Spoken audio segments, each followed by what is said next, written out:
Good afternoon. Welcome to All About Animals. I'm Sherry Gratitor, and I've got lots of guests here today. I have Carol Euster, who is the, you said, executive director and founder. That's right. Of Canine Reading Buddies of the North Shore, and her dog Mickey.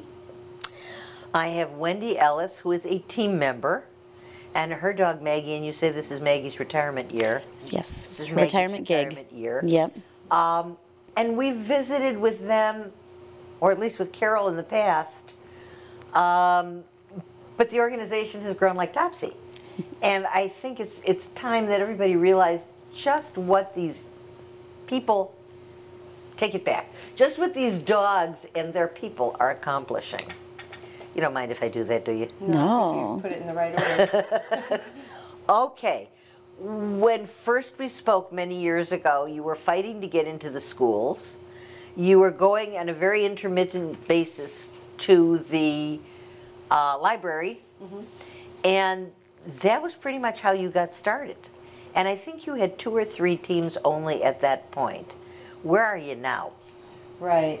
So we actually did start. You're on target. We had actually 5 teams that started in 2007. We did have to change the city ordinance in Highland Park to make an exception to allow trained therapy dogs on school property for the purpose of academic and therapeutic reasons. Our first entrance was into the District 112 building that fall after the City Council passed the change to the city ordinance. And our first library was Deerfield Library. All of that was in 2007. And we had 5 teams. And now we have 32 therapy dog teams. And we have 5 teams in the wings in the process of going through training to be therapy dog teams. We have 6 youth volunteers, and typically those are kids who aged out of our program and came back to be volunteers and help us in different efforts at the libraries and community outreach efforts. And we also have 3 library service coordinators, and those are individuals who manage our library program and do not volunteer with the dog. And they're invaluable. We can't run the program at the library without them.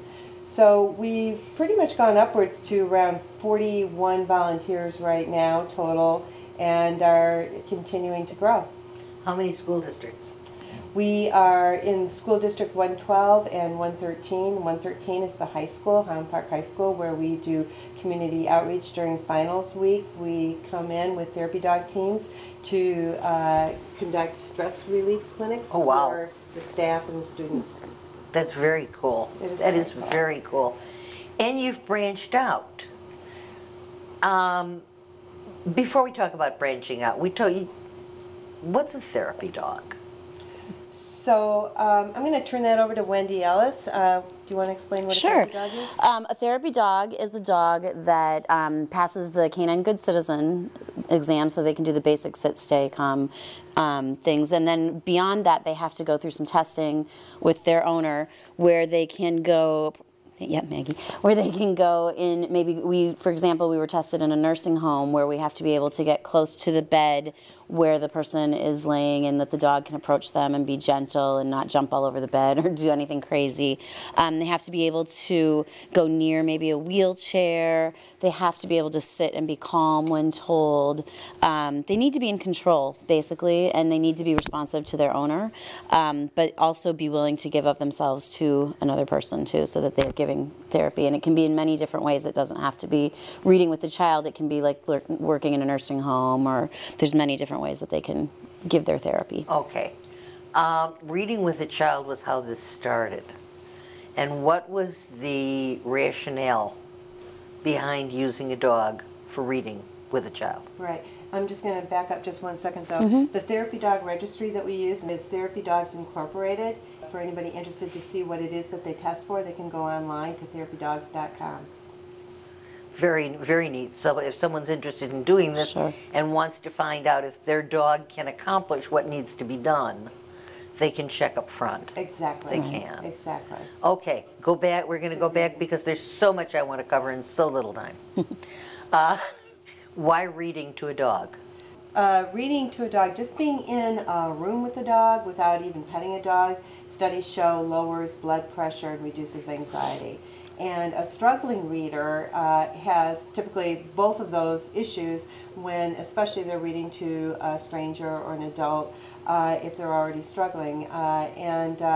When we bring a dog into the picture, it takes the focus off the child. The child begins to relax. The child becomes the teacher. The dog is the student. And we'll, when they're younger, when they're in grade school, we'll say things like, you know what, Mickey is confused and doesn't understand what just happened in the story. Maybe you can explain it to Mickey, or we could explain together if you're not sure if the child understands what just happened, because maybe they just read really fast. Then we also will have instances where we think maybe the child doesn't know what a word means, and we'll ask to, let's look it up in the dictionary and explain, or an iPad, and explain to Mickey what the word means. So the focus is not on the child as much as it is on the dog, and the child will show pictures to the dog and explain what happened. In particular, Wendy is part of what was a pilot program in the middle school, Elm Place Middle School. Last year we had 2 teams working with 6th graders in the reading specialist class there. The kids that continued in the program continued with the reading specialist in 7th grade wanted to continue with the Canine Reading Buddy program. It was so successful.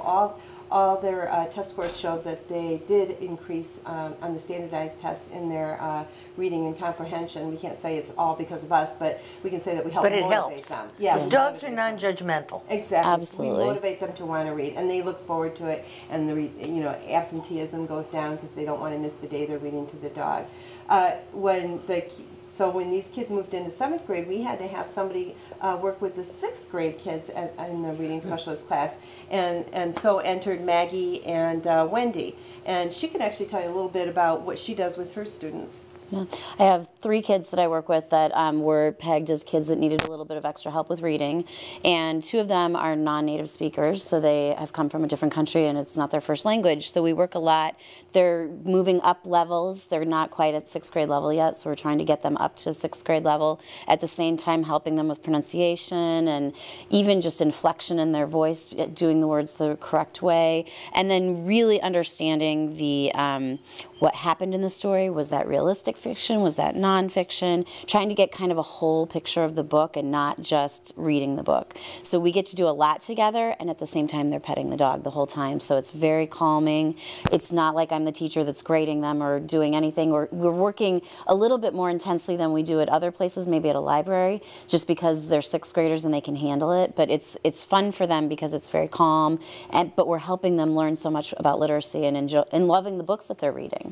So. And one of your students is actually a little bit afraid of dogs, right? One of my students is terrified of dogs, and so I make her make a deal with me each week that we have to touch a different part of the dog. And I sit here, Maggie or my other dog Tina is here, and the child is there, and they got excited. And each time we pick apart, maybe one time we picked the paw, and I had her feel what Maggie's feet feel like and her little toes feel like and stuff, just to get her a little bit less afraid.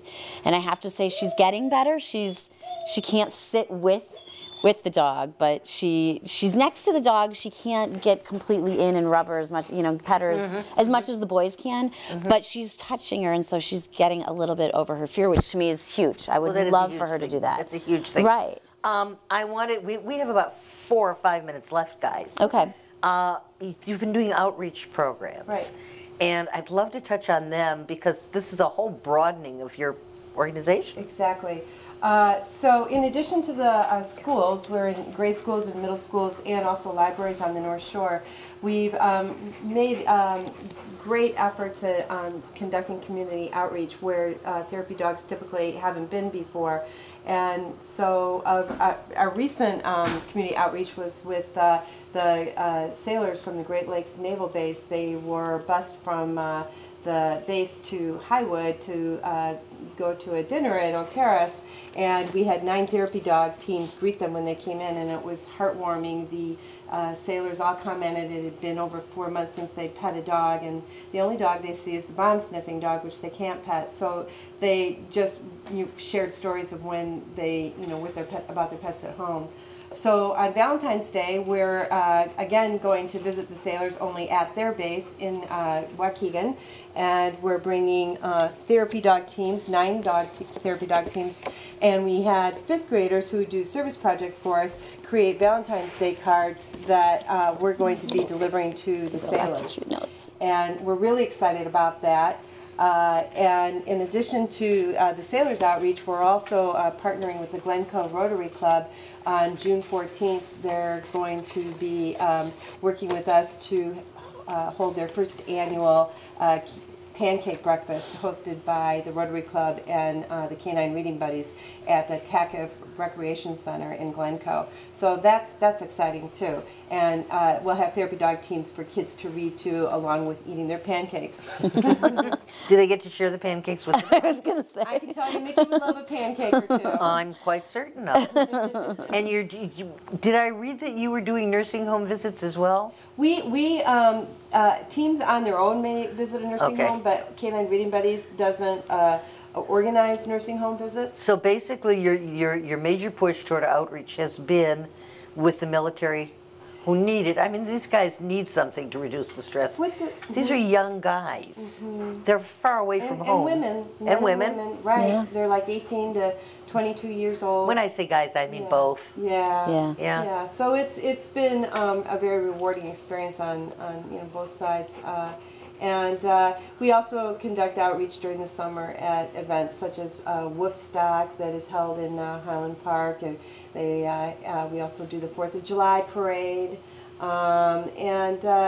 just other events that come up. We were at Woof Fest in the fall, which was also in Highland Park, and part of the Big Dog event. Oh yeah, that was so cool. That was fun. 10-foot iron dog Yes. sculptures in the city of Highland Park. So Yes. we were part of that event as well. So, in about the minute and a half that we have left, what does the organization need? What could people do to get involved or to help? Okay. Yeah, one of the things we do every year, we're sort of like Girl Scout cookies. We create a custom calendar that has beautiful photographs of our therapy dogs with frequent readers in our program that are invited. Once we see somebody's been reading with us a lot at the library, we'll invite that child to pose in the calendar with their canine reading buddy. They're not models. And so during the holiday season, right before winter break, we are downtown Highland Park conducting meet and greets, selling our calendars for $10. Which they're also available now. If anybody wants to get one, they can always find us on Facebook and connect with us that way. One year I bought mine at Sunset Foods. Is that happening? We do that the 2 weeks before winter break, so it's like the between Thanksgiving and Christmas is when you can find us at stores downtown Highland Park. Yep. So the calendar's the major fundraiser. Major fundraiser. Obviously, you always need volunteers. Always need volunteers. We can take a volunteer without a dog, volunteers, people with dogs that would qualify as therapy dogs. Again, they can connect with us on Facebook, and we can start a dialogue going if they're wondering how they can get involved. What if you don't have Facebook? They could email me directly at Carole, that's CAROLE, at k9readingbuddies.org. That's K the letter, 9 the number, readingbuddies.org. Okay, because for example, I don't have Facebook, and everybody says to me, "You can find me on Facebook." No, No, I can't. Yes, yes. I think we're just about out of time. So I'm going to thank you for coming in. I'm going to urge everybody can use a calendar. Come on, guys. And they can use the money because they're doing great things with it. Volunteers, anything you want. Facebook if you've got it, email if you don't. We're going to take you now to Save a Pet and show you some of the dogs and cats we have available there for adoption.